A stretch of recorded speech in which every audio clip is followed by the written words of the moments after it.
Olá, bem-vindo, bem-vinda para mais uma leitura do livro Caderno Proibido, de Alba de Céspedes. Nós já estamos hoje na 20ª leitura. E hoje vamos ler aqui 3 registros. 16 de março, 20 de março, 16 de março, 18 de março e 20 de março. São colocações assim bem interessantes. Vamos lá, vamos ver que a relação com Michele já não está muito bacana. Clara está entrando, Ricardo está deslumbrado. Então vamos ver aqui o que ela registra. 16 de março. Ricardo está muito mudado de alguns dias para cá. Nestes últimos meses, eu o via sempre indeciso, descontente. Agora parece ter adquirido uma força nova, uma nova confiança no futuro e em si mesmo. De manhã canta no banheiro ao fazer a barba e parece não sentir tanto rancor por Mirella, embora de vez em quando a provoque com sua atitude arrogante. Tudo isso se deve a Marina. Fui obrigada a lhe prometer que logo a convidarei para almoçar num domingo, a fim de que seu pai a conheça. Mas acrescentei que será conveniente esperar até que ele tenha uma resposta a respeito do argumento cinematográfico. Ricardo desaprova essa nova iniciativa do pai. Diz que não devemos nos preocupar com o futuro. Ele logo terá condições de nos mandar dinheiro da Argentina. Michele é muito afetuoso com Ricardo. À noite sentam-se e estudam espanhol juntos. Temo que Michele se canse. Emagreceu nestes últimos tempos, está pálido, mas parece contente, diz que ainda existem muitas coisas no mundo que ele quer aprender. Riem juntos e naquela familiaridade entre os dois, Ricardo parece um homem maduro. Seus gestos adquiriram certa desexibição viril que me intimida. Marina telefona com frequência e já aprendi a reconhecer sua voz. Assim que ela telefona, Ricardo se veste para sair. Você estuda muito pouco, eu lhe digo. Ele me tranquiliza, responde que estuda o suficiente, que sabe tudo, que é facílimo. Depois me abraça e sai, dono do mundo. Não me agrada que tenha sido Marina a lhe proporcionar aquela força que eu não consegui dar em muitos anos. E me pergunto de que modo, com suas escassas palavras, seu rosto imóvel, ela pode ter comunicado a ele tanta segurança benfazeja. Da janela, vejo-o correr atrás do bonde, pegá-lo às pressas na curva e sinto medo. Michele diz que é sempre assim. A única coisa que pode estimular um homem é o amor de uma mulher, o desejo de ser forte para ela, para conquistá-la. Eu me calo. Ele volta a ler o jornal, a ouvir o rádio. Meus pensamentos ficam leves, ansiosos, animados ante a ideia de que a única coisa que dá força a um homem é o desejo de conquistar o amor de uma mulher. Sento-me, eu também, junto do rádio, em silêncio, e a música chama para junto de mim uma grata presença. Sinto um olhar que me envolve. Sábado, penso, e fecho os olhos no suave vazio da minha mente. Fujo de qualquer pensamento preciso, já que há alguns dias me pergunto se não serei obrigada a deixar o escritório para dar fim à inquietação que me domina. Mas quando imagino não voltar mais àquelas salas, em meio àquelas coisas já familiares, e passar todos os dias fechada aqui dentro, sozinha, fico aterrorizada. Talvez bastasse não ir mais ao escritório aos sábados, ou ir somente uma vez mais, para falar com ele. É um homem inteligente, logo compreenderá. Poderei continuar a trabalhar com ele. Não posso me privar de sua amizade. Noites atrás, à mesa, Ricardo sustentava que entre um homem e uma mulher não pode haver amizade, que os homens não têm nada a dizer às mulheres, porque não existem interesses em comum, exceto alguns interesses determinados, acrescentou rindo. No começo, Mirella afirmava o contrário, com seriedade, trazendo argumentos válidos, como a educação da mulher moderna, sua nova posição na sociedade, mas quando o ouviu rir com aquela irritante risada masculina, perdeu o controle. Disse que essas opiniões talvez lhe sejam sugeridas pelo tipo de mulheres que frequenta. Ricardo ficou pálido e perguntou duramente: "O que você quer dizer?" Mirella deu de ombros. Ele ficou de pé e repetiu ameaçador: "O que você quer dizer?" Precisei intervir como quando eles eram crianças, mas tal como naquela época, eu tinha a impressão de que Mirella era a mais forte. E por esse único motivo, tive vontade de bater nela. 18 de março. Hoje de manhã, finalmente Clara telefonou. Fui eu que atendi. E Michele, assim que compreendeu que eu falava com ela, acorreu na hora e quase não me deixou despedir dela. Tirou o telefone da minha mão. Clara disse que leu o argumento e quer conversar a respeito. Perguntou quando ele podia ir à sua casa. E Michele, embora estivesse de hobby, respondeu: agora, se quiser. Marcaram se encontrar à tarde. Depois lhe perguntei que impressão Clara lhe havia transmitido sobre o argumento, e ele não soube dizer. Nem tinha pensado nisso, nervoso com o telefonema. De repente sentiu certo desânimo. Disse que se Clara não comentou nada, era sinal de que não tinha gostado, e eu precisei animá-lo. Observei que, pelo contrário, se assim fosse, ela teria preferido dizer por telefone, seria muito mais fácil, ou então teria devolvido o manuscrito acompanhado de uma carta. Ele pareceu se tranquilizar, mas depois teve um súbito ataque de nervos contra Ricardo, que se demorava demais no banho, cantando ainda por cima, e isso o deixou mais irritado. Pouco depois, Ricardo saiu do banheiro, penteado, perfumado, calmíssimo. O pai queria repreendê-lo, mas eu o impedi, dizendo que não quero ouvir discussões num domingo. Ricardo estava tão contente por ir almoçar na casa de Marina que até esqueceu de se despedir de mim. Quando o procurei para lhe dar um maço de cigarros que lhe havia comprado, ele já havia saído. Seu quarto estava desarrumado e vazio. Michele saiu logo depois do almoço, dizendo somente: até logo, estou indo. E me abraçou apressadamente, como se temesse perder um trem. Fez-se um grande silêncio em casa. Mirella estava no quarto estudando. Fui me certificar de que ela se encontrava ali, com a porta fechada, e corri ao telefone. Pronto, pensei alegremente. Agora eu também desfrutarei da liberdade do meu dia. Mas diante do telefone, titubeei intimidada. É natural que eu telefone a ele, dizia a mim mesma. Já fiz isso muitas vezes, ninguém vai suspeitar. Mas agora, ao pensar nele, não sei mais como chamá-lo. Se penso o diretor, parece que estou me referindo a alguém que me era familiar até há pouco tempo e que agora desapareceu do rol das pessoas que conheço. Por outro lado, basta que eu experimente pronunciar seu nome, Guido, e me venha a impressão de que esse nome não pertence a ninguém, de que eu mesma o inventei, e justamente pelo mistério que traz em si, me atemoriza. O telefone estava ali na minha frente, mudo. Lembrava que a cada vez que me acontecera lhe telefonar em casa, tinha sentido um invencível constrangimento, talvez por causa das vozes desconhecidas que me atendiam, dos passos que ouvia ressoarem num mundo para mim desconhecido e inalcançável.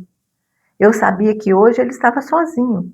Tinha visto sobre sua escrivaninha os ingressos para um camarote. e sei que ele nunca vai ao teatro.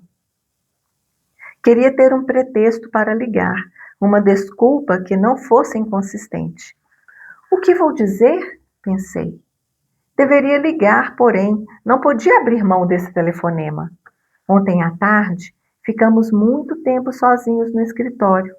Estávamos sempre prestes a nos dizer alguma coisa urgente, que nos pesava, nos oprimia. Mas na certeza de que de um momento para outro falaríamos, todo o tempo transcorreu e não dissemos uma só palavra que não fosse necessária ao trabalho. Por fim, essa enervante expectativa nos provocou quase uma leve irritação. Até o momento em que ele me acompanhou à porta, ambos esperávamos começar a falar. Ele me perguntou o que eu faria hoje e ressaltou que estaria livre, ficaria em casa. Depois, ao nos despedirmos, segurou demoradamente minha mão.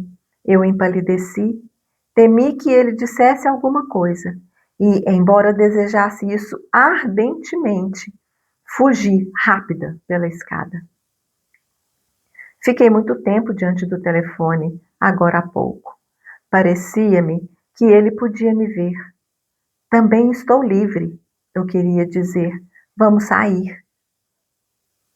Enquanto pensava essas palavras, olhava pela janela o céu azul, leve, colhia todas as promessas ilusórias da estação.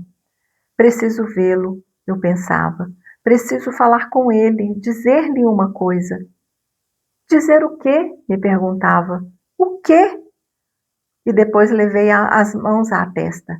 Louca, murmurei, balançando a cabeça. Louca, repeti, compondo o número dele no vazio, sem girar o disco do telefone. Tenho muita roupa para passar. 20 de março. Ao escrever a data de hoje, de repente me dou conta de que estamos na véspera da primavera. Hoje de manhã, no escritório, eu tinha deixado a janela aberta e escutei subirem do jardim, no silêncio da manhã ainda álgida, as tímidas vozes dos passarinhos. Como na época do colégio, me perdi nas modulações daquelas vozes, como num labirinto de verdor. Precisei fechar a janela para voltar ao trabalho. Minha mãe repete sempre que nosso humor depende da estação. Até agora, eu julgava que esses são adágios dos velhos, que não têm outras causas às quais atribuir seu estado de espírito. Mas pouco a pouco vou me convencendo de que é verdade. Até Michele está nervoso, distraído. Participar de nossas conversas lhe custa um esforço. Quase me parece ter em casa um pensionista que paga de bom grado para viver comigo e com os meninos, desde que desfrute de sua legítima liberdade. Clara disse que o argumento é interessante, mas por vários motivos de difícil realização. É preciso corrigi-lo antes de apresentá-lo ao produtor. Ela foi muito gentil, ofereceu-se para ajudar Michele a fazer as alterações necessárias. Michele voltou à casa dela ontem, porque era feriado, e voltará de novo na quinta à noite. Eu lhe disse que deveria ficar contente.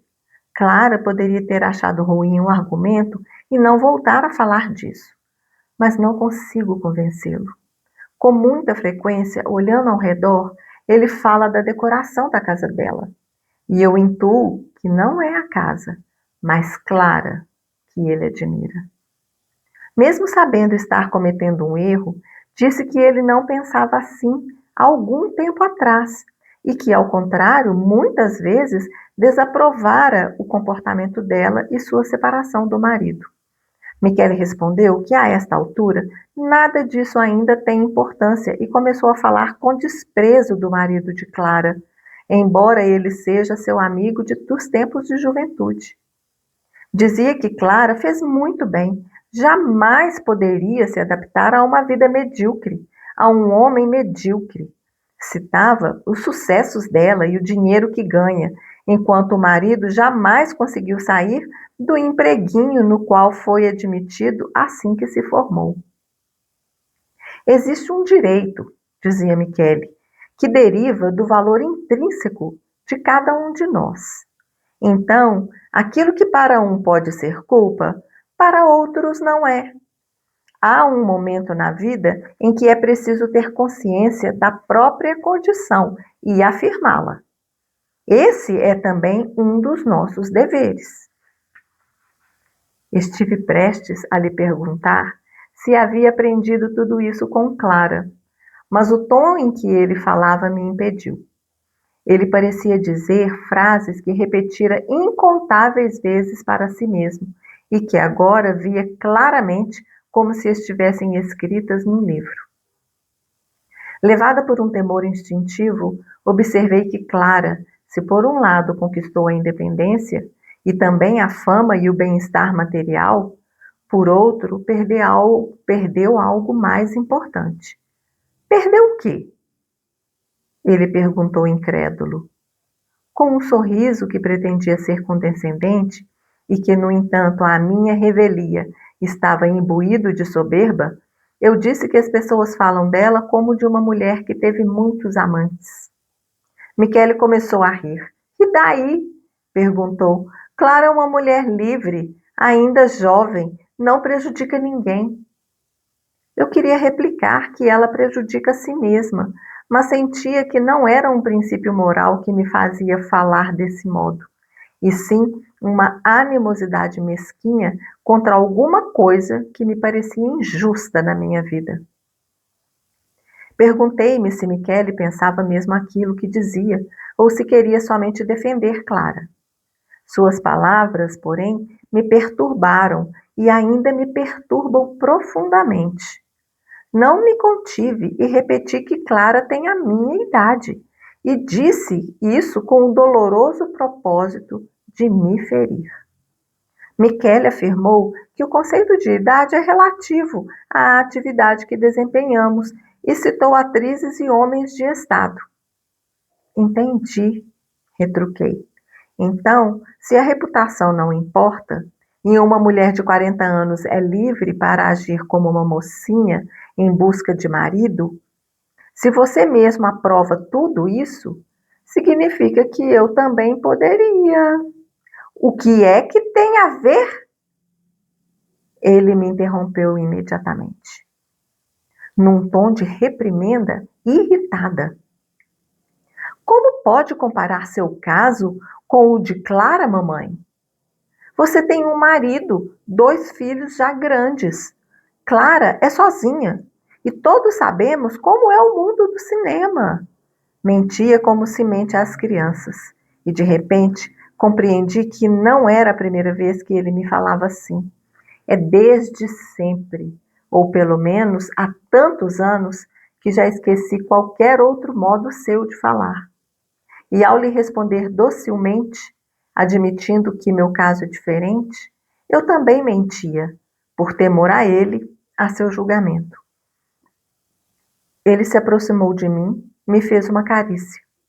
Você compreende, não? Perguntou. E eu assenti. Mas talvez pela mentira, ou talvez porque confusamente intuía que ele tinha razão. Sentia nascer em mim uma irrefreável melancolia. Temo que meu modo de ser já não tenha valor a seus olhos, uma vez que lhe parece natural. Pelo contrário, ele admira Clara, que é muito diferente de mim e com a qual não tenho mais nada em comum, nem mesmo nosso passado de jovens esposas que ela hoje, com sua vida presente, renega e ridiculariza. Perguntei-me se para Michele eu ainda sou uma mulher viva, ou, como sua mãe, já não passo de um retrato na parede. Assim sou para meus filhos, sem dúvida. Assim minha mãe é para mim. Desejava desesperadamente fugir ao maligno encantamento daquele retrato. Estou com medo, estive prestes a dizer.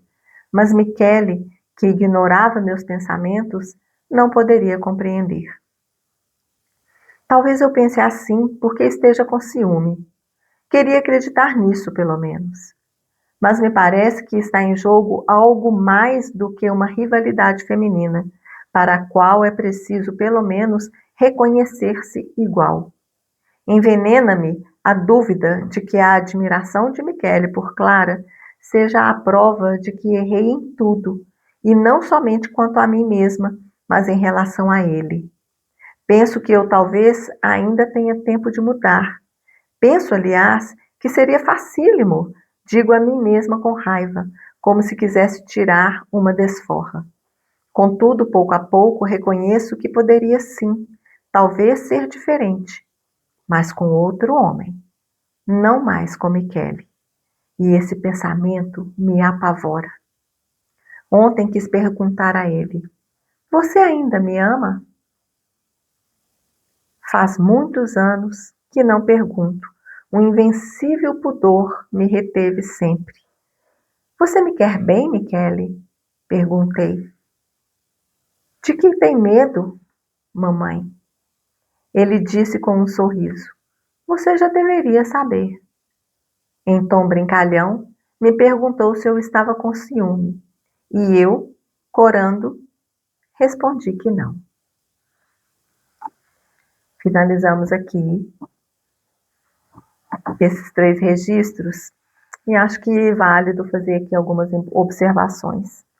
Voltando lá no primeiro registro, em que ela fala da animação de Ricardo, né? E o Ricardo tem umas falas meio estranhas, né? A gente tem visto aqui que o Ricardo, ele é um homem com um pensamento machista muito forte e um pensamento meio antiquado, né, para um menino de 22 anos. E ele fala, né, aliás, primeiro, a Valéria, ela fala, né, que não agrada que tenha sido Marina a proporcionar ao Ricardo aquela força que ele agora estava demonstrando e que antes ele não demonstrava.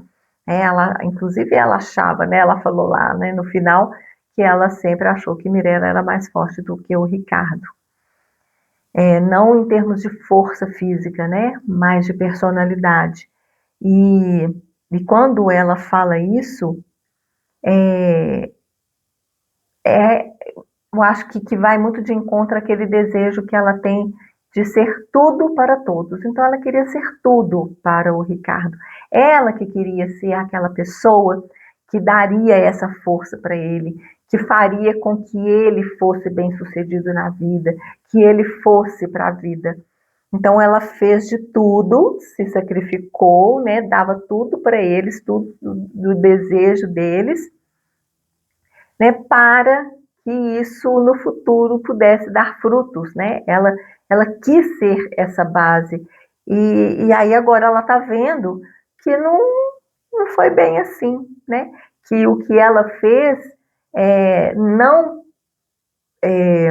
não não proporcionou isso a ele, talvez. Mas é óbvio, né? Porque a relação dela é relação materna. Claro que ela como mãe a base dela é importantíssima para que ele pudesse ir para a vida. Mas vamos pensar juntos aqui. Qual que é a base? Qual que foi o exemplo que ela mostrou para ele, né? Se ela queria que ele tivesse força, eu acredito que, em tese, ela teria que mostrar essa força para que ele pudesse ter um exemplo a ser seguido. Mas ela na família, ela não demonstrava essa força. Ao contrário, ela sempre demonstrou o quê? Uma submissão. Então não foi nela que ele ia basear essa força. E Marina chegando, obviamente que a gente não sabe se ela tem essa força, a gente ainda não conhece Marina. Mas certamente ela provoca nele um sentimento novo, uma empolgação. Ele está apaixonado. Então, ele quer fazer de tudo para essa mulher, principalmente tendo esse pensamento de que o homem é que que tem esse papel, né? Que ele tem que dar tudo para a mulher. e a mulher ser submissa, porque na verdade é esse o exemplo que ele tem, a mulher submissa e o homem é que sustenta. Só que ele também não quer ter um emprego medíocre, né, como o pai tem. Então ele quer ir para a Argentina, ele quer ganhar muito dinheiro para dar uma vida boa para a Marina, para que ela nunca precise trabalhar e seja a esposa, a dona de casa e a mãe, que é a referência que ele tem em casa. Então, a gente vê aí que as coisas estão interligadas, uma coisa leva a outra. E mais à frente, ela fala assim, que o Michele diz sempre, marido, gente, a única coisa que pode estimular um homem é o amor de uma mulher, o desejo de ser forte para ela, para conquistá-la. Então, essa foi a fala do Ricardo. Então, de uma certa forma, talvez o Ricardo tenha sido influenciado por esse pensamento, por essa fala de Michele, que era algo que ele sempre dizia. Então, se ele sempre dizia, Ricardo captou isso como uma verdade. Agora, né, é a única coisa que pode realmente estimular um homem é o amor de uma mulher. E aí vamos ver aqui os pensamentos dela, né?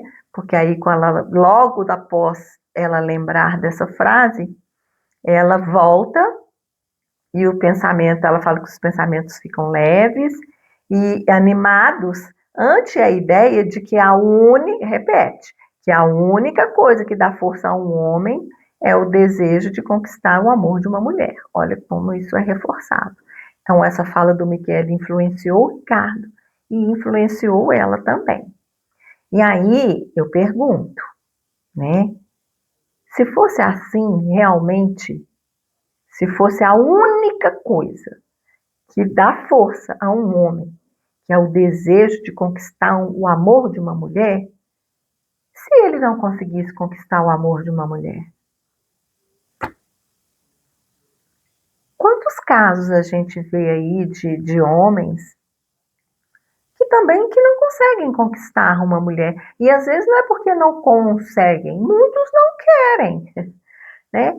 E aí, isso, se nesse pensamento aqui é a única coisa que dá força a um homem, então como que esse homem ia viver? Se ele, né, fosse desses que realmente acreditam nessa frase, que é a única coisa que dá força. Então ele seria um fraco pro resto da vida.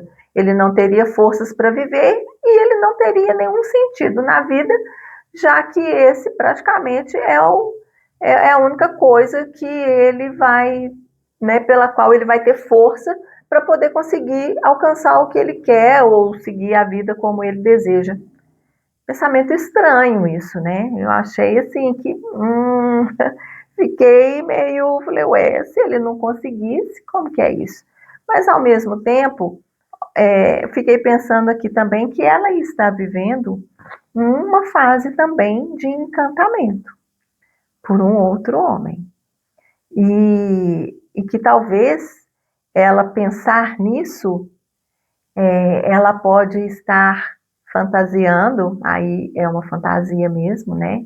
E uma fantasia, assim, talvez de um desejo, mas que ela fantasia, que o Guido, ele pode estar angariando forças, né? Que ele pode estar também vivendo isso, né? Só que ainda de uma forma muito velada, mas talvez ela esteja ali imaginando que o Guido esteja com essa força, né, que o Ricardo está junto à Marina, para conquistá-la, né? Então, assim, isso pode também estar, ela não fala isso aqui, né? Mas isso pode também estar passando e permeando esse pensamento dela. Por isso que ela está animada com esse pensamento, por isso que os pensamentos dela ficam leves e ansiosos, porque talvez no fundo, ela esteja desejando que o Guido esteja passando por esse processo, né? E que esteja, que a única força dele nesse momento é o desejo de conquistá-la. Mas são coisas assim, não sei se vocês vão concordar com esse pensamento, mas eu acho que pode fazer um sentido isso aqui, né? De acordo com o que ela está falando e com o que ela sente. Porque se o pensamento está leve, está ansioso, está animado, de onde que vem isso? O que é a única coisa que está fazendo com que ela se sinta leve, ansiosa e animada? É essa relação, são esses sábados que ela passa com ele, né? E esse encantamento aí que ela está sentindo por ele. Então, por isso que eu acho que faz sentido, né? Pensar nisso daí. Tanto que ela falou, né? Logo ela já pensou no sábado, né? Veio essa palavra bem suave, né? Trazendo aquele bem-estar. E quando, mas ao mesmo tempo, lhe traz um conflito grande, igual o caderno, né? Os sábados agora viraram uma nova frente de conflito para ela, porque ao mesmo tempo que ela quer muito ir, o outro lado dela, né, aprende, fala que está errado, que não está certo, que ela não tem que viver aquilo, que ela não pode ir, né? Igual ela falou lá na última leitura, né? Que ela falou assim porque ela se sentiu humilhada, né? Então ela falou e imaginou que chegou lá e abriu o verbo com ele, falou que amava o marido, que isso, que né? Vocês estão lembrados disso. E aí ela fala aqui, né? Que só de pensar que se ela tivesse que sair do escritório por conta né, do que está acontecendo e do que está surgindo ali, que só de pensar que ela podia passar todos os dias dela fechada ali dentro de casa sozinha, que ela fica aterrorizada. Olha para a gente ver o tanto que ela não gosta de ficar em casa, né? Olha como que é controverso, porque ela mantém a fachada do ambiente perfeito, da família harmônica, que é tudo lindo, maravilhoso, mas ela tem pavor de ficar ali dentro. Como que é conflituoso, né? O que uma imagem faz, né, quando a gente cria uma imagem que é acreditar nela. E aí não tem jeito. O que fala, o que é a verdade dela, está falando, né? Falou aqui agora. E, na verdade, ela tem pavor de ficar ali dentro, ela não quer ficar ali dentro de jeito nenhum, porque ali ela é uma prisioneira. Ali ela se sente uma prisioneira, ali ela se sente uma ninguém, ali ela se sente invisível, que foi a leitura anterior que a gente fez, né? Que ela fez essa constatação. E aí, essa fala do Ricardo, gente, que o Ricardo sustentava que entre um homem e uma mulher não pode haver amizade, porque os homens não têm nada a dizer às mulheres, porque os interesses são diferentes. Ai, eu fico assim, meu Deus, que marido será o Ricardo? Já novo desse jeito, com um pensamento tão retrógrado, tão machista, né, tão antigo. E aí eu fico pensando nisso. Né, como é que vai ser essa relação dele com a Marina, esposa? Eles não vão poder conversar? Né? A Marina vai ser o retrato de uma Valéria, que vai ser só o papel da esposa e da mãe? Estou quase que imaginando aqui que o Ricardo também vai começar a chamar a Marina de mamãe, daqui a pouco. Porque se continuar desse jeito, é uma forte tendência. E quando ele fala isso na mesa e Mirella o enfrenta, né? Tipo assim, como assim? O que você está falando? Né? O que você está querendo dizer com isso? Né, e a Mirella falando, né, que não concorda com isso, etc e tal. E aí ela, né, dá aquela cutucada, né, falando que isso é culpa das mulheres que ele frequenta, né, ele fica possesso, né, e aí a Valéria, né, tenta intervir, ela tenta, né, ela intervém, né, como na época lá quando eles eram crianças, e aí ela fala aqui, né, porque eu tinha a impressão, como na época da infância, que Mirella era a mais forte. E por esse motivo tive vontade de bater nela. É a projeção. Aí aqui é a projeção, né? Porque ela trata, a gente viu aqui no decorrer das leituras, que ela trata Ricardo muito diferente da Mirella.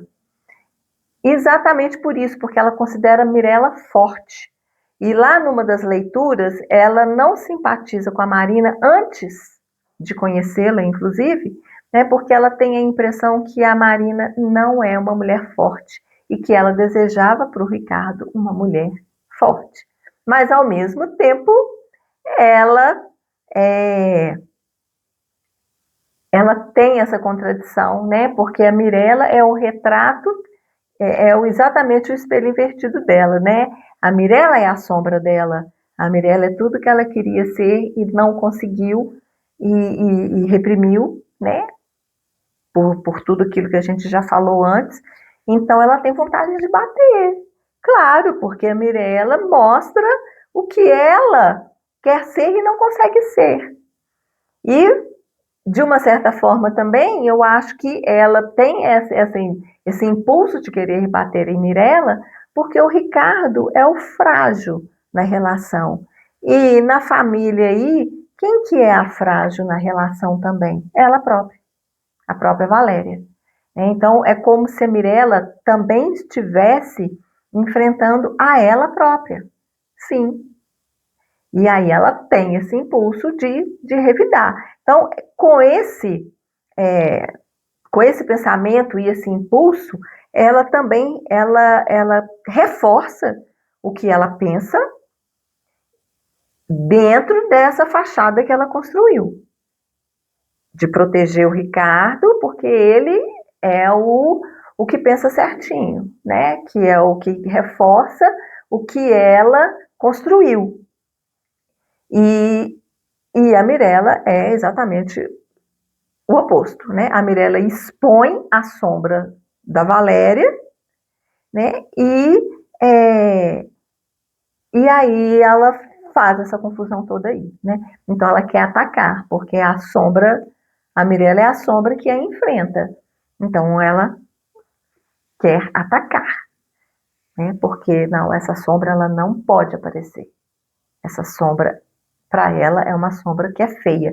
E ela cada vez mais reprime isso. E pior que cada vez mais essa sombra está vindo à tona, está se mostrando e está ficando cada vez mais forte. Então, assim, vamos ver se lá para frente como é que essa sombra vai aparecer, porque em algum momento, teoricamente, essa sombra vai vir igual um vulcão, porque cada dia que passa ela está alimentando ela mais e está reprimindo ela mais. Então, não sei como é que isso vai acabar, né? No outro registro, quando Clara, né, entra em contato, ela faz uma observação aqui, né, que o Ricardo ele sai, né, para almoçar, que ele estava tão empolgado que ele ia almoçar na casa da Marina, que até esqueceu de se despedir de mim. Gente, isso parece assim uma pouca coisa, mas não é não. Não é pouca coisa. Porque é isso, né? Ela é invisível. Então, assim, ele está tão empolgado com as outras coisas que ele esqueceu da mãe, porque a mãe não é aquela pessoa, assim, que ocupa um espaço na casa, ela é quase invisível. Então, quando eu estou animada ali com as minhas coisas, com o meu sucesso, com a minha alegria, com a minha empolgação, né? Com a minha paixão, nem percebo, né? Tem coisas ali que passam totalmente despercebidas. Só que é a mãe dele, né? É a mãe dele. Então, assim, podia estar ali empolgado e tal, mas mãe, beijinho, tchau, né? Podia até ser assim, mas ele nem se despediu, né? Então, assim, eu acho que isso é sintomático. Não vou falar que isso é o fim do mundo, né? Mas isso é sintomático.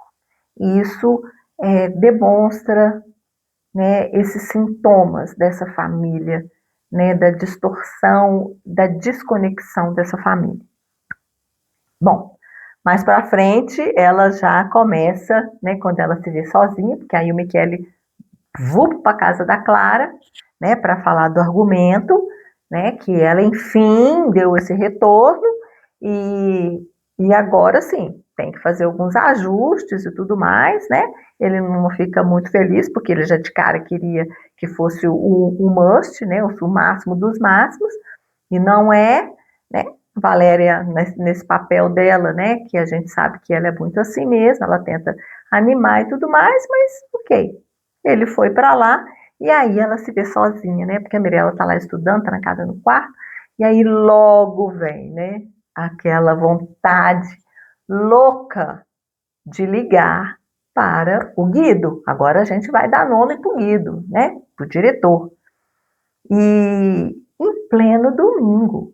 Então, assim, para a gente ver como que essa relação entre eles, ou seja, entre eles não, essa relação que ela está alimentando aqui, que a gente está falando é dela, como que isso está tomando conta dela. Agora, vamos deixar por aqui, né? Então vai vir mais coisa lá para frente.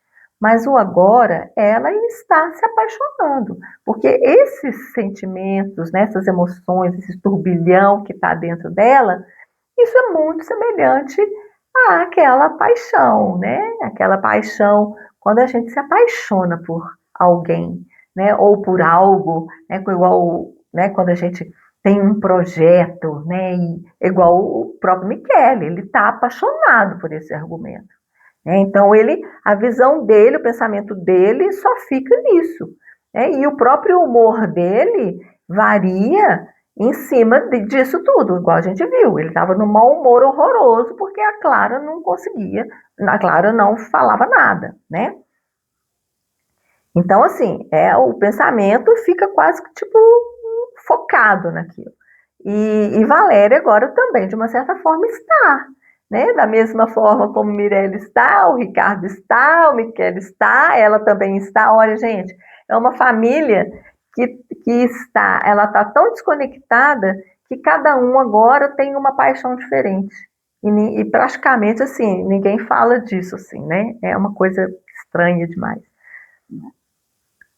Porque como eles não têm uma conexão, agora eles não têm mais nada em comum, então o foco muda, ele sai dali, né? Então a gente vai buscar o foco e a conexão em outros lugares. Isso é natural. Isso acontece com a gente, não é só nos anos 50, não. Isso acontece agora em 2026 também, né? Quando a gente está meio desconectada, está vivendo uma situação ali que está meio sem sentido e tal, se algo nos empolga, a gente já vai, né? A gente já foca naquilo, se empolga e vai, e vai, e vai, e vai, às vezes, sem na força da emoção, né? A gente, porque a paixão é pura emoção, né? Então a gente vai ali no impulso da emoção. E é o que ela está quase fazendo aqui. Ela está querendo ligar para o Guido em pleno domingo na casa dele. Aí convenhamos, né, gente? Convenhamos, é algo que fica meio estranho, né? Ela falou que ela já fez isso várias vezes e tudo mais, mas assim, mesmo por trabalho, puxa vida, ligar para casa do chefe em pleno domingo, é para nós, né? Mas ela é meio focadona, né? Nessa coisa do trabalho. Então, só que agora, como ela agora já não é por causa do trabalho, ela tá assim, meu Deus, eu vou ligar, mas vou falar o quê? Porque antes ela ligava naturalmente para falar de alguma coisa do trabalho, apesar que, na minha opinião, um pouco inconveniente por ser no domingo, né? Não dá sossego para o homem nem no domingo. Agora o impulso dela de ligar não é por causa de trabalho. Então ele já está carregado de uma emoção. E aí ela vai ligar e vai falar o quê para ele? Né? Aí vai ficar mais estranho ainda.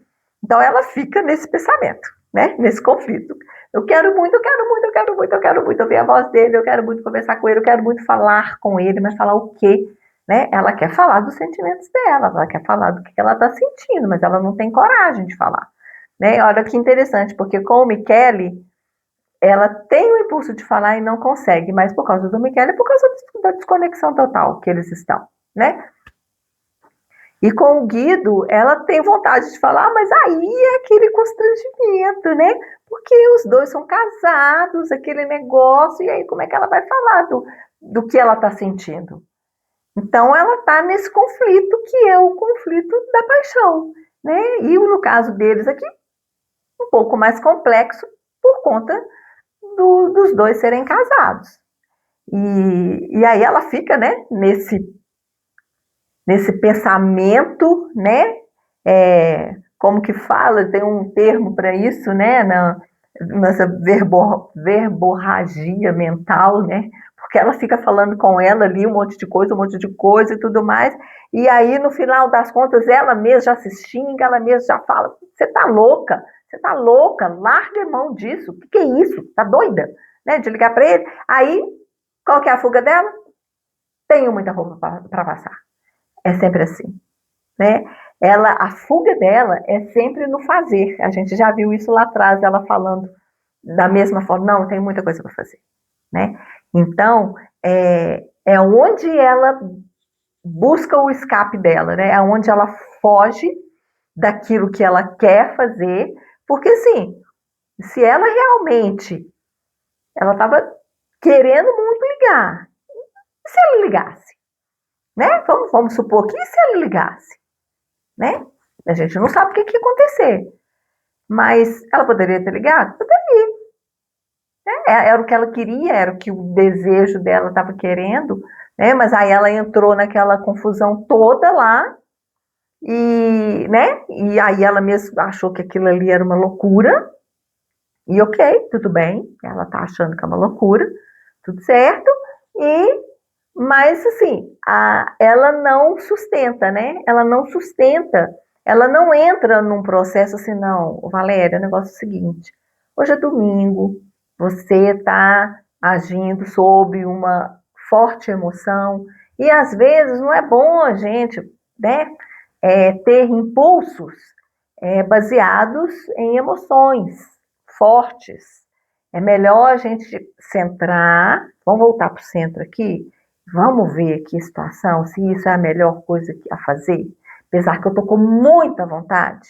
Mas aqui, amanhã é segunda-feira e eu vou ver ele, né? Então, tá vendo? Isso é uma conversa, né, entre a adulta que mora nela, né, e talvez a criança que, eu quero viver essa emoção, né? Assim, não, olha, talvez não seja o momento apropriado, né? Você está agindo sob forte emoção. Então, assim, né, é bom ter esse diálogo, né?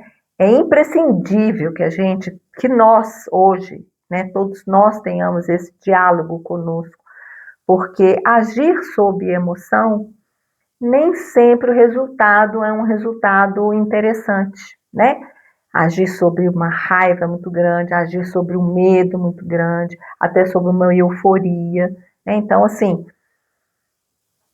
né? Porque a gente está agindo muito pelo impulso, o impulso da emoção, e aí depois a gente vê, opa, não devia, né? Talvez fosse melhor ter esperado um pouquinho e ter feito diferente. Só que ela foge no serviço, né? Não, deixa eu voltar para o meu papel, que o meu papel aqui é o serviço. Eu sou funcionária dessa casa. Então, beleza, vou passar roupa, né? Aí pronto, aí ela ocupa o tempo dela, ocupa o pensamento dela, né? Com aquilo que ela sempre, sempre, sempre fez. E no último registro do dia 20 de março, é agora a situação com a Clara, né? Gente, interessante aqui, né? Porque quando a Clara apareceu pela primeira vez, foi lá no Natal, né? Não sei se vocês lembram, uma das primeiras leituras, porque ela começou a escrever, se não me engano, foi em novembro, né? Já estava assim, mais próximo do Natal, e aí ela fala da Clara, que tinha muitos anos que ela não conversava com a Clara, né? Mas, né, e a Clara ali, ela admirava a Clara, apesar de ter, né, aquelas observações, porque a Clara era uma mulher independente, separou do marido, e aí ela desabrochou, né? Ela teve um sucesso enorme depois que ela separou do marido. E o Michele, qual que era a opinião do Michele sobre a Clara? Ele não gostava do comportamento dela, né? Ele tinha críticas fortíssimas em relação a Clara. E aqui a gente está vendo exatamente o oposto. O Michele, ele é muito contraditório, né? Parece-me aqui uma visão, uma leitura que eu estou tendo do Michele, porque aqui ele defende Clara, né? Ele fala que sim, que ela devia ter separado mesmo daquele marido dela, né? Que tinha um empreguinho medíocre. Depois a gente comenta sobre isso. Mas ela, na verdade, agora ele está admirando a Clara, né? Mas, assim, ele está também, a gente está vendo que ele está focado e ele está meio apaixonado também, né? Por conta da possibilidade dele entrar para o mundo do cinema, que era algo que ele sempre quis, né? Ser escritor, né? De ter um argumento para cinema e estar convivendo com Clara, que é exatamente, que vive exatamente a vida que ele desejou e que também não pôde realizar em função de casar, ter filhos, sustentar família e tudo mais. E olha que é interessante, porque aqui ele está tendo a mesma atitude que ele teve há poucas leituras atrás quando se trata da Mirella. Ele está tão focado com essa coisa da Clara que agora ele não mais ataca, ele não mais critica a Mirella. Ele acha que a Mirella está certa mesmo, que tem que ir para a vida, que tem que ser livre, que tem que fazer acontecer, né? E por quê? Porque eu acho que ele está influenciado por essa vida, né? Por esse deslumbramento que ele está tendo ao estar mais próximo de Clara e ver a vida dela e estar em contato com as pessoas que ela também convive. Então, como que uma coisa influencia a outra, né? Então, assim, de uma certa forma, parece que ele vai de acordo com a maré, né? Se a maré está indo, ele está indo para a direita aqui. Se a maré está indo para a esquerda, está indo para a esquerda. Né? Ele vai de acordo com o fluxo. Se o fluxo está indo para lá, ele vai. Está indo para cá, ele vai. Muito de acordo com o interesse próprio dele, né? Ele parece que ele não tem uma opinião, assim, uma posição mais firme com relação às coisas. Ele vai de acordo com a onda, né? Me pareceu isso, né? Depois vocês avaliam aí se faz sentido, se vocês acham que isso faz sentido. Mas eu tive essa leitura. E aí ele ainda fala, né? Existe um direito que deriva do valor intrínseco de cada um de nós. Então, aquilo que pode ser culpa para um, pode não ser culpa para outro. Ok, é isso mesmo, né? Isso é de acordo com os seus próprios valores, suas próprias, a forma como você elaborou e foi baseando a sua vida, são seus valores morais, éticos, né? Então, são diferentes para as pessoas. A gente sabe que né? Então, há um momento na vida que é preciso ter consciência da própria condição e afirmá-la. Esse também é um dos nossos deveres. Gente, essa fala dele é exatamente assim, o oposto do que ele falava antes.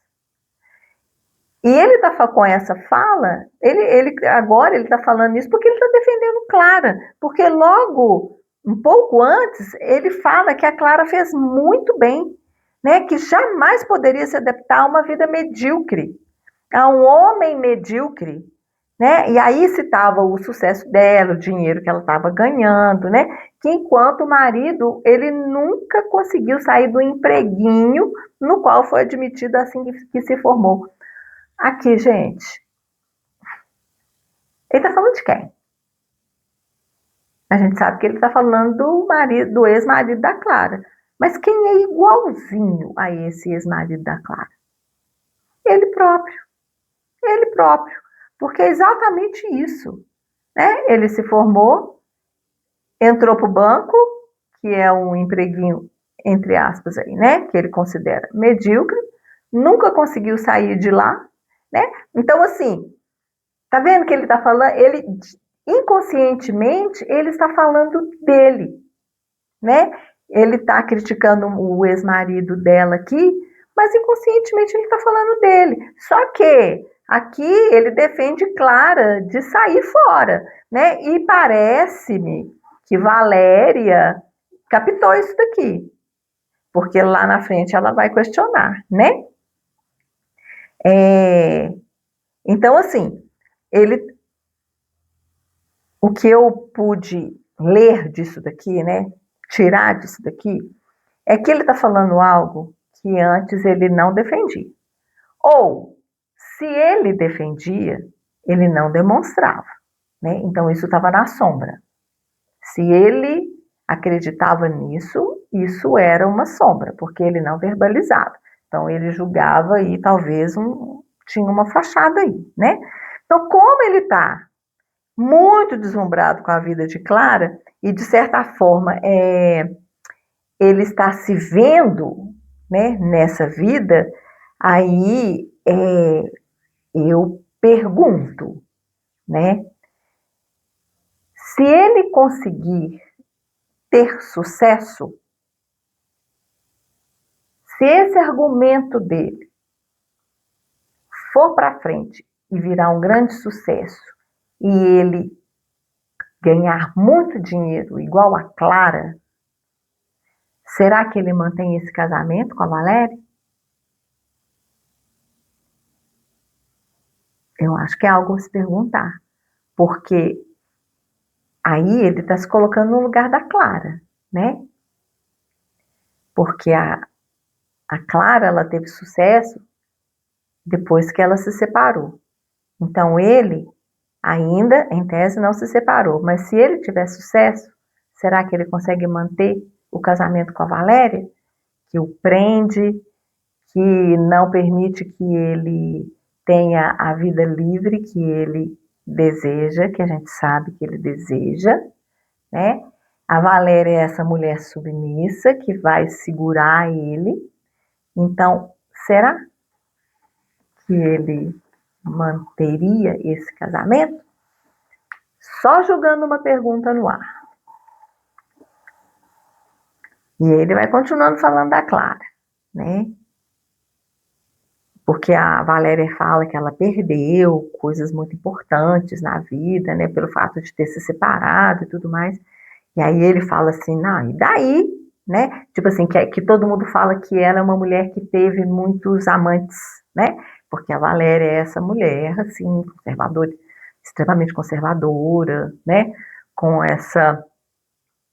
um puritanismo um pouco, talvez, exacerbado, mas a gente percebe que isso também é uma persona que ela alimenta porque a sombra dela está apaixonada, né? A sombra dela busca liberdade, a sombra dela busca toque. Então, a gente vê que, né, isso daí é um aspecto sombrio também dela. E aí ele ri, né? Fala, claro, uma mulher livre, ainda jovem, não prejudica ninguém. Então, que mal tem ter amantes? Gente, isso, como que a gente pode imaginar que Michele ia falar disso aqui, sendo que a fala dele lá atrás era outra? Lembram quando ele falou da Mirella lá num ataque dele lá, que se ele soubesse que a Mirella estava dormindo, né? Ou sei lá, fala saindo sozinho com um homem, indo visitar um homem sozinho, que ele ia trancá-la dentro de casa? Cadê aquele homem? Né? Cadê esse Michele? Sumiu. Não sei onde é que ele tá, não. Né? E aí ela começou a sentir, né? Ela começou a replicar, mas ela percebeu que não era por um princípio moral que ela falava. Ela estava falando por uma animosidade mesquinha contra alguma coisa que ela estava sentindo que estava injusta na vida dela. E é isso mesmo, né? Porque ela não queria ter aquela vida, ela queria também ser uma mulher livre. Ela queria ser amada, ela queria ser vista como mulher, ela queria ser, né, ter uma vida, né, mais livre e tudo mais. E aí ele vem e fala isso, né, que ela é livre, que ela é jovem, só que ela é da mesma idade da Valéria. E aí ela falei, puxa vida, né? Estava sentindo injusta isso. né? Ela começou a ficar incomodada, porque ele estava defendendo uma vida que ela sempre quis ter. E aí é esse conflito interno que ela entra. E aí ela, né, lógico, ela vai tensionar, né? A sombra dela tá lá dentro, assim, deve estar assim, querendo gritar, né? Porque é isso que ela tá sentindo aqui. E quando ela fala com ele, né, afirma que ela tem aí a mesma idade que a Clara, né, ela percebe que ela está querendo se ferir, né? A fachada persona Valéria está querendo, ó, se ferir com isso daí, né? Porque é tudo que ela queria, né? Tudo ela queria. Então, como ela não pode, então ela vai e começa a se ferir mesmo, né? A falar aquilo para se agredir a si própria, né? Tipo assim, olha a sua vida, olha a vida dela, você é muito boba, né? E, e aí, o que é a fala, né? Porque ela captou. Quando ele começou a falar do marido, o ex-marido dela, da mediocridade, do empreguinho e tudo mais, da liberdade da Clara e etc e tal, aí ela falou, então eu entendi, né? Então, se a reputação não importa, né? E uma mulher de 40 anos é livre para agir como uma mocinha que em busca de marido, se fosse mesmo a prova de tudo isso, significa que eu também poderia. Ela não é. Ela tem a mesma idade da Clara. Se não importa a reputação, se tá tudo ok, então eu também poderia. Nossa, não, aqui não pode, né? Não mexe nas minhas coisas, não. Nas coisas dos outros não tem problema, não, né? Clara, a vida dela tá pra lá, ele não tem nada a ver com isso, ela pode fazer o que ela quiser. Agora, né, nas gavetas dele, não. Nas gavetas dele tem que ser tudo arrumadinho, tudo ali na fachada, bonitinho, né, tudo nos seus devidos lugares, né, porque eu falei assim, o que isso tem a ver? Isso não tem nada a ver não, você é uma mulher casada com filhos adultos, você tem marido? Não, você não, né? Como pode comparar seu caso com o de Clara mamãe? Ai, gente, que ódio desse mamãe. Ai, que raiva desse mamãe, né? Tá vendo? Já falou tudo. Não tem como comparar, porque ela é mamãe, né? Ela é mamãe. Então, assim, a mamãe que ele vê não tem esse desejo. Não tem nem como comparar, né? A mamãe tá ali, submissa, dona de casa, ajudando a sustentar a casa, trabalhando, né? Cuidando dos filhos, deixando tudo perfeito, né? Como que a mamãe, né, vai querer pensar em algo assim, de ser livre? Nossa, como que a mamãe vai ter esse tipo de desejo, gente? Mamãe não tem esse desejo, não, né? Porque a mamãe é uma coisa ali, que tá ali, que arruma a casa e tal, põe a comida na mesa, faz comida para todo mundo, né? E ela não tem desejo, não. Ela não tem desejo de nada, não. Então, não tem nem como comparar, né? E aí, e a outra coisa também, né? Falou, mas e aí, a minha reputação, como é que fica? Né? Porque se ela começa a ter atitudes diferentes, ter atitudes como a da Clara, por exemplo, né, de fazer as coisas que ela gosta, de buscar prazeres, né, assim, sei lá, que ela poderia fazer mesmo casada com o problema, né, sei lá, nem sei, mas assim, fazer coisas que ela gosta, não estou falando nem que é para trás, ela traiu com o Guido, nada disso, mas ela se permitir fazer pequenas coisas que sejam, mas que ela gosta, né? É, então, assim, ele não pensa que ela tem esse desejo, né? De fazer coisas que ela gostaria de fazer, que ela gosta, que lhe dão prazer. Então, não tem comparação uma com a outra. Não tem, né? E uma outra coisa que é que, né, ela fala que, né, que ela se contém, né? Aí aquilo que eu comentei, ela sempre fala rindo, aí ela fala docilmente, mas no fundo, ela tá querendo é gritar, falar com ele, né? Botar essa raiva para fora, mas aí ela, né, se contém, sempre se contendo, né? Mas ela percebia que ele mentia, né? E da mesma forma que ela também estava mentindo quando nessa conversa toda, né? Tipo assim, você entende, né, mamãe, né? Aí ela, aham, entendo, não entendo nada, né? Não tô mentindo, não tô entendendo nada, sabe? O que você está falando é uma grande mentira também. Então, assim, é, aí logo depois ela fala: temo que meu modo de ser já não tenha valor aos seus olhos, uma vez que ele parece natural. Então, assim, ela já está começando a perceber que essa vida que ela construiu e que para ela era o valor, né, que era o que eles valorizavam, nem para o Michele agora é valor mais, porque para os filhos ela já sabe que não é, já tem bastante tempo. Agora para o Michele já está começando a ficar mais claro aqui, né? Porque a outra vida é que parece que é a natural, e não essa aqui. A outra vida que parece que é de valor, que é a vida da Clara, que a Clara está vivendo, e não a vida que ela construiu aqui, né, nos alicerces da família tradicional, né, e aquela coisa toda. Então, isso já deve estar começando a doer ali dentro dela, né?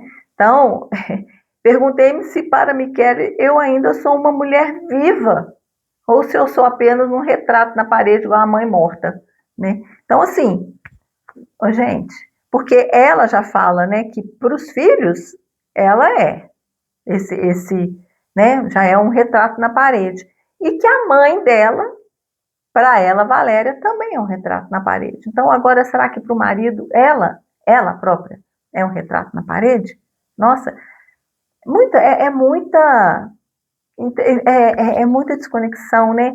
E a gente percebe lá, quando a gente volta, lembra da leitura lá no início, parecia que era tudo tão gostosinho, né? Uma família tão assim bonitinha, tão harmoniosinha e tal. Jesus amado, que caderno é esse, né? Que julgou tudo, que tirou tudo do lugar. E aí agora ela está conseguindo ver que assim nada do que ela acreditava era verdade. Então assim, ela demonstra assim que ela está com ciúme, claro, né? É óbvio, tá muito óbvio esse ciúme, né? Mas esse ciúme eu acho que ele tem raízes, tem bases diferentes também. É a questão mesmo, né, dele estar encantado pela Clara, pela vida dela, né? E Valéria não é assim, né? Aquela coisa mesmo, puxa, mas eu sou esposa e ele tá, né, valorizando a outra lá. Só que ela, de uma certa forma, também está vivendo isso, né? Ela também está encantada por um homem, né? O marido não sabe, porque ela não fala, o Michele está verbalizando esse encantamento todo, mas ela não verbaliza. Apesar de que teve um momento lá, né, que o Michele até comentou que ele, né, às vezes achava estranho as atitudes do diretor, às vezes de levar ela em casa, de mandar flores no Natal, aquele trem todo, né? Mas meio que assim, verbalizou, mas não insistiu, porque ele não acha que a Valéria é capaz de desejar algo mais do que ela tem. Né? Ele acha que ela é feliz com o que ela tem, né? Esse marido carinhoso que chama ela de mamãe, né? Que olha, gente, que carinho mais lindo, né? Chamar a esposa de mamãe, olha que coisa mais linda. Então, assim, ele acha que ela que ela não tem, né? Ela não tem outros desejos, que ela está feliz daquele jeito como ela vive, né? Porque ela, para ele, ela não é uma mulher, uma pessoa assim que tem vontades, né? que tem desejos, que teve sonhos, né? Ele não vê a Valéria dessa forma. E quando ela pensa que ela poderia, né, viver de uma forma diferente, quem sabe conseguir mudar, porque ela falou assim, eu acho que eu consigo mudar. Eu consigo ser essa pessoa que eu desejo ser. Mas ela fala com outro homem, não com Michele. Realmente não tem como, né? Não tem como ela ser ela mesma com o Michele. Já é uma relação que já está destruída e foi construída numa, numa, numa base muito falsa, né? Falsa de sentimentos, né? Falsa de verbalização daquilo que é a sinceridade, a verdade de cada um. Então, agora, nessa altura do campeonato, do casamento deles, não tem jeito mais, porque se ela se mostrar como ela é, ele não vai dar conta, né? Da mesma forma que agora ele está começando a se mostrar e ela está com um certo estranhamento. Então, realmente não tem como, né? E quando ela, né, ela não consegue nem perguntar se ele a ama, tal a desconexão, ela tem um pudor, né, em perguntar para ele, mas ela pergunta, você me quer bem? E aí ele fala, de que tem medo, mamãe? Né? Você já devia saber, ou seja, ele não responde, né? Tipo assim, não, você devia saber. Saber o quê? Eu não sei, uai. Sei lá, uai. Quer bem? Pode até querer bem, mas querer bem quer dizer que ama, né? Então ele joga a pergunta, né? Assim, ele não responde, né? Ainda joga para ela que ela deveria saber o que ele sente. Então, assim, né? De um tom brincalhão aí e tal, não sei o quê, né? E aí ele fica, né, meio inchado, né? Porque ele pergunta se ela estava com ciúme e ela vai e fala que não estava, né? Ou seja, tudo mentira, uma vida, infelizmente, né? Agora e se escancarando que está baseada em bases realmente que não foram bases verdadeiras. E agora as coisas estão começando a aparecer. E ela está realmente ficando cada dia mais incomodada e desconfortável com essa situação. Ainda tem muita coisa para acontecer, né? E a gente então interrompe essa 20ª leitura aqui e em breve a gente continua iniciando aqui no dia 21 de março e vamos ver aqui o desenrolar desses acontecimentos. Um grande abraço e até mais.